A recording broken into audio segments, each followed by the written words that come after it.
Les cieux racontent la gloire de Dieu.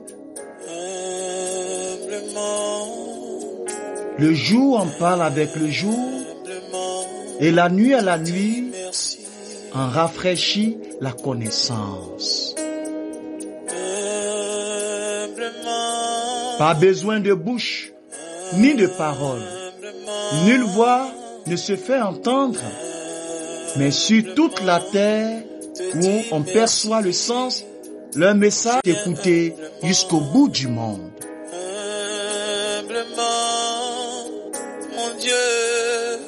La loi du Seigneur est parfaite. Elle redonne vie à l'âme. Les déclarations du Seigneur ne trompent pas. Elles donnent au simple la sagesse.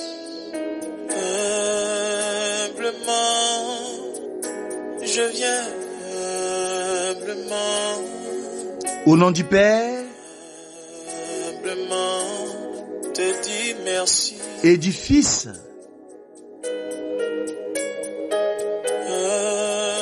et du Saint-Esprit. Humblement Amen. te dis merci. Je viens humblement. Humblement. Ce cantique est une invitation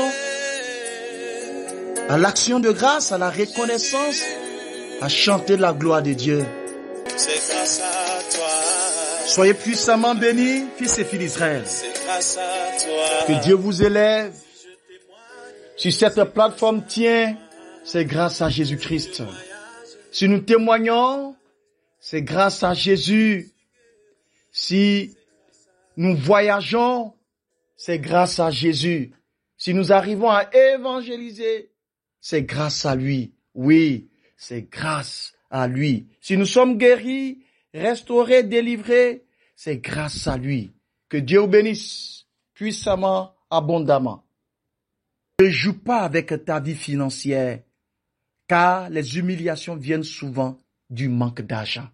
Alléluia. Ne joue pas avec ta vie financière, car les humiliations viennent souvent du manque d'argent. Du manque d'argent.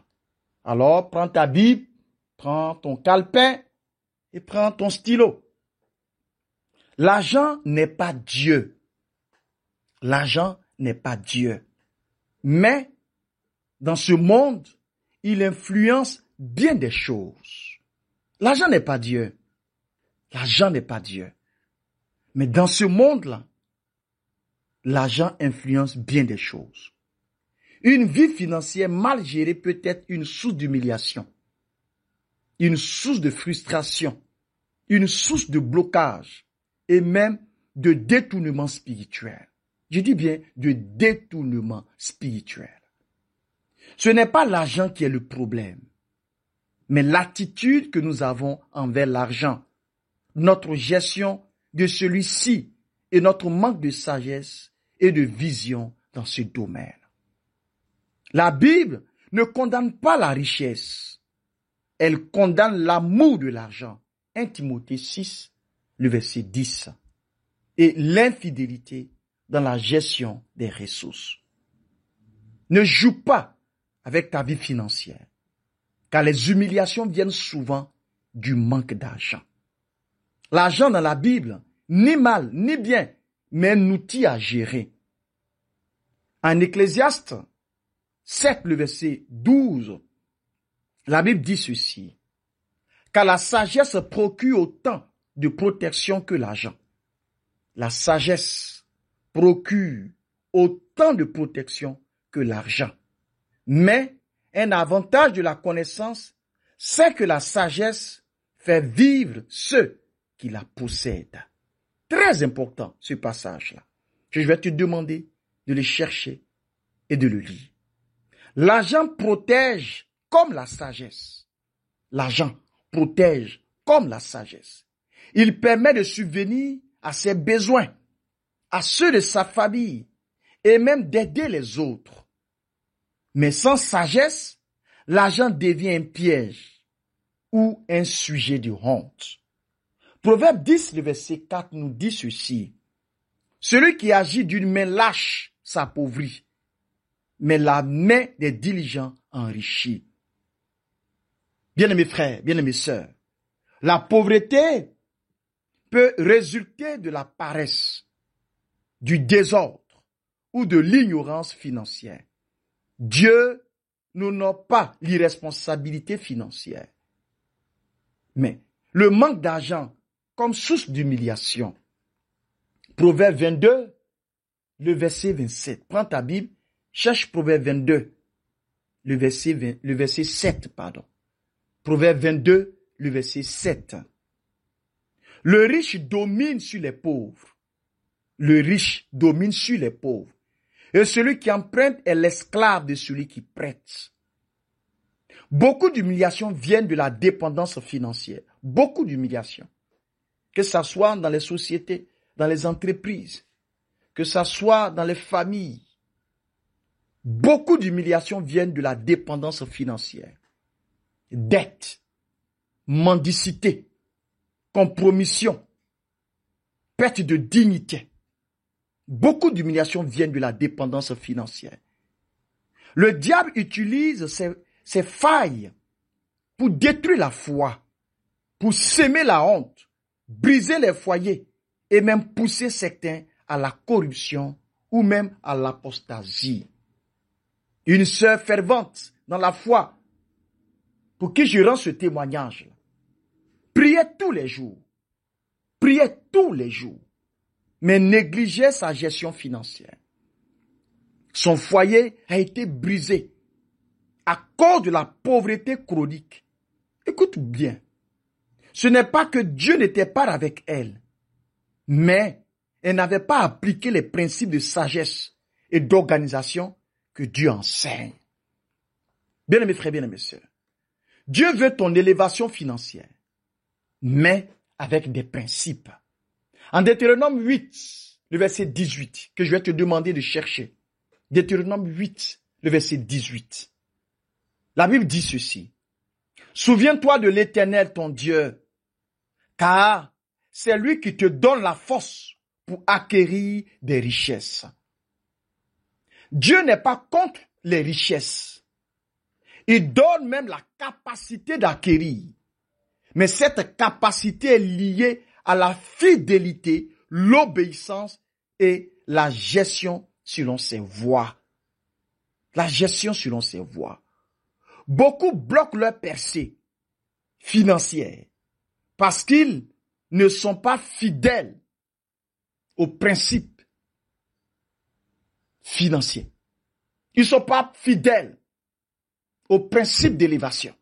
Ils ne sont pas fidèles aux principes d'offrande, de dîme. Ils ne sont pas fidèles à la gestion de leur argent. Ils ne sont pas fidèles. On ne peut pas jouer avec les lois spirituelles et espérer la bénédiction. Note ça bien. On ne peut pas jouer avec les lois spirituelles et espérer la bénédiction. Bien-aimés frères, bien-aimés sœurs, je partage avec vous les 7 clés pour vaincre l'humiliation par une gestion divine des finances. La première clé que je te laisse, travaille avec diligence et honnêteté. Proverbe 14, le verset 23. Tout travail procure l'abondance, mais les paroles en l'air ne mènent qu'à la disette. Ah oui. Deuxième clé, évite les dettes inutiles. Je reviens encore dessus. Évite les dettes inutiles. Romains 13, le verset 8. Ne devez rien à personne, si ce n'est de vous aimer les uns les autres. Troisième clé, épargne avec sagesse. Proverbe 21, le verset 20. Il y a des trésors précieux et de l'huile dans la demeure du sage, mais l'homme insensé les engloutit. Épargne, frère, faut épargner. Ma sœur, faut épargner avec sagesse. Quatrième clé, sois fidèle dans tes offrandes et dans tes dîmes. Cinquième clé, distingue le besoin du désir. Luc 12, le verset 15. Gardez-vous avec soin de toute avidité, car la vie d'un homme ne dépend pas de ses biens. 6e clé. Cherche la sagesse divine dans tes projets. Jacques 1, le verset 5. Si quelqu'un manque de sagesse, qu'il la demande à Dieu. Et la 7e clé, sois généreux. 2 Corinthiens 9, le verset 7 au verset 8. Dieu aime celui qui donne avec joie. Fils et filles d'Israël, comprenons que dans la dimension de notre état de vie, ne joue pas avec ta vie financière. Ton argent, c'est ton témoignage. Ta bonne gestion financière honore Dieu, soutient ta famille, te garde dans la dignité et te permet de vaincre ou d'avancer avec l'œuvre de Dieu. Ce n'est pas en négligeant l'argent, ni en cherchant à idolâtriser, mais en l'utilisant selon les principes de Dieu que tu connaîtras l'honneur et la bénédiction. Écoute bien, je prophétise sur ta vie toute malédiction de pauvreté, tout esprit d'échec financier, toute racine de gaspillage et d'infidélité est brisée par le feu du Saint-Esprit au nom de Jésus-Christ de Nazareth. À partir de cet enseignement, tu ne seras plus une source d'humiliation. Dieu ouvre des portes, des idées, des connexions divines pour ta percée financière. Tu seras tête et non queue. Tu seras tête et non queue. Au nom puissant de Jésus. Au nom puissant de Jésus. Dieu te bénisse richement et abondamment. Dieu te lève. Dieu te bénisse fortement. Que Dieu t'élève. Le bonus de l'enseignement que je vais partager avec vous, je l'ai intitulé « Plus rien ne pourra m'arrêter dans mes finances ». Alléluia. Plus rien ne pourra m'arrêter dans mes finances. Plus rien, plus rien, plus rien ne pourra t'arrêter, m'arrêter dans mes finances. Mon texte de base est tiré de Deutéronome 28, 12 à 13. L'Éternel t'ouvrira son bon trésor, le ciel, pour envoyer à ton pays la pluie en son temps et pour bénir tout le travail de tes mains. Tu prêteras à beaucoup de nations et tu n'emprunteras point. L'Éternel fera de toi la tête et non la queue. Alors je vais te demander déjà de prendre le passage. Prends le passage de Deutéronome 28, le verset 13. Prépare-toi pour méditer avec moi, oui, sur ce thème-là. Plus rien ne pourra m'arrêter, t'arrêter dans tes finances. Prépare déjà.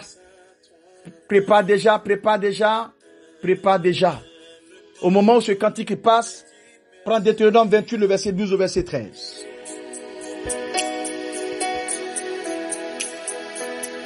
Prépare déjà ce passage-là.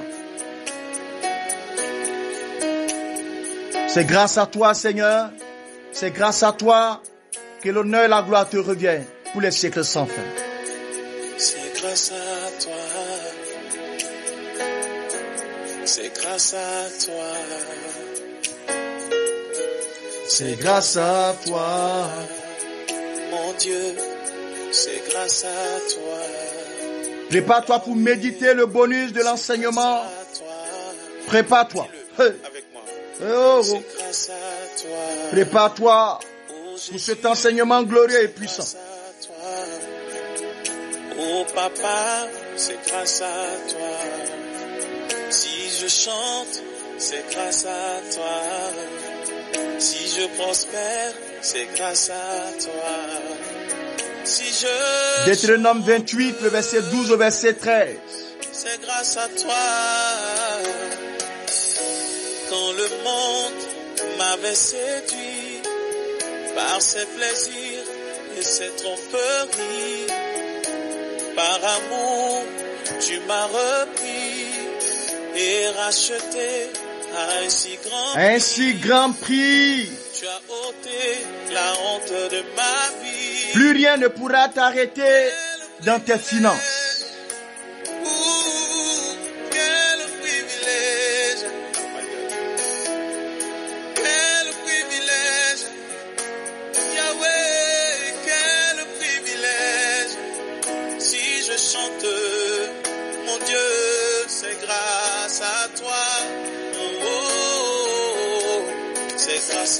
toi. My God. C'est grâce à toi. Si je témoigne, c'est grâce à toi. Si je voyage, c'est grâce à toi. Si je suis guéri, c'est grâce à toi. Que Dieu vous bénisse, que Dieu vous élève. Bien-aimés frères, bien-aimés sœurs, alors je partage avec vous ce bonus d'enseignement. Plus rien ne pourra m'arrêter dans mes finances. Alléluia. Et comme je le disais, le texte d'appui est de Deutéronome 28, le verset 12 au verset 13. J'espère que vous avez pris le passage, que vous l'avez lu. Bien-aimés frères, bien-aimés sœurs, Dieu est la source de toute prospérité. Dieu n'est pas contre la richesse. Il est contre l'idolâtrie de l'argent. 1 Timothée 6, le verset 10. La bénédiction divine commence par une alliance. Donc, depuis le mois de mai, nous avons parlé. Et cette alliance, Abraham est devenu riche par la promesse. Genèse 12, le verset 2 au verset 3 et Genèse 13, le verset 2. Jésus-Christ, par sa pauvreté, nous a enrichis. En 2 Corinthiens 8, le verset 9, cette richesse est intégrale. Oui, cette richesse en Jésus-Christ est intégrale. Elle est spirituelle, relationnelle, émotionnelle et aussi financière. Cette richesse que nous recevons de Jésus est intégrale. Ce qui t'arrêterait dans tes finances expose et brise les blocages. Gloire à Dieu. Tu les exposes et tu brises le blocage. Voici les principaux ennemis financiers à discerner et à détruire. Le premier élément, c'est l'esprit de pauvreté. Il ne s'agit pas seulement d'un manque d'argent, mais d'un état d'esprit. C'est un état d'esprit. Peur, avarice, etc. Autosabotage, etc. Donc, le premier ennemi financier à discerner, à détruire, c'est l'esprit de pauvreté. Le deuxième ennemi, c'est la mauvaise gestion. La mauvaise gestion. Le manque de discipline bloque la bénédiction. Dieu bénit ce que tu gères bien. Dieu bénit ce que tu gères bien. Luc 16, le verset 10 au verset 12. Il faut demander à Dieu l'esprit de sagesse et de bonne administration. Proverbe 21, le verset 5. Donc, le deuxième ennemi, c'est la mauvaise gestion. Le troisième ennemi, le péché ou la désobéissance. Le péché attire la malédiction financière.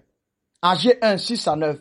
Dieu ne confie pas ses trésors à des cœurs rebelles ou à des cœurs ingrats. Malachie 3, 8 à 10. Donc, le troisième ennemi que tu dois discerner, trouver et briser ses bases, c'est la désobéissance, le péché. Bien mes frères, bien mes sœurs, quelles sont les clés spirituelles et charismatiques pour débloquer les finances? La première clé, les paroles prophétiques sur tes finances. Donc, la Bible dit, la mort et la vie sont au pouvoir de la langue. Proverbe 18, le verset 21. Commence à parler la vie sur tes finances. Commence à parler la vie. Commence à prophétiser, proclamer, déclarer la vie sur tes finances. Je suis la tête et non la queue. Je prospère dans tout ce que j'entreprends. Ça, c'est la première clé. Alléluia. La deuxième clé, la prière de percée financière. La prière fervente du juste agit avec une grande force, nous dit Jacques 5, le verset 16. Prière de Jabet, en 1 Chronique 4, le verset 9 au verset 10, tu peux prendre cette prière.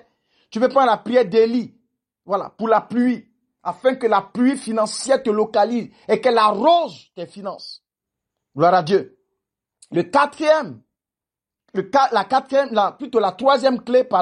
La troisième clé, ce sont les actions prophétiques. Les actions prophétiques. Donner dans des moments difficiles, comme la veuve de Sarepta, en 1 Roi 17, le verset 13 au verset 16. Planter une sémence dans un terrain spirituel fécond. Isaac séma et récolta au centuple, en Genèse 26, le verset 12. Déclare avec foi, plus rien ne pourra m'arrêter. Déclare cela, plus rien ne pourra m'arrêter. Déclare-le, je suis béni parce que je marche dans l'alliance.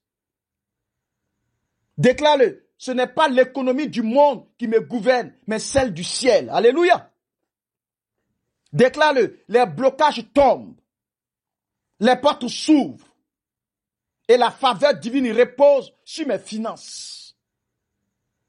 Plus rien ne pourra m'arrêter. Car Dieu est mon pourvoyeur. Dieu est mon pourvoyeur. Dieu est mon pourvoyeur. Que Dieu vous bénisse.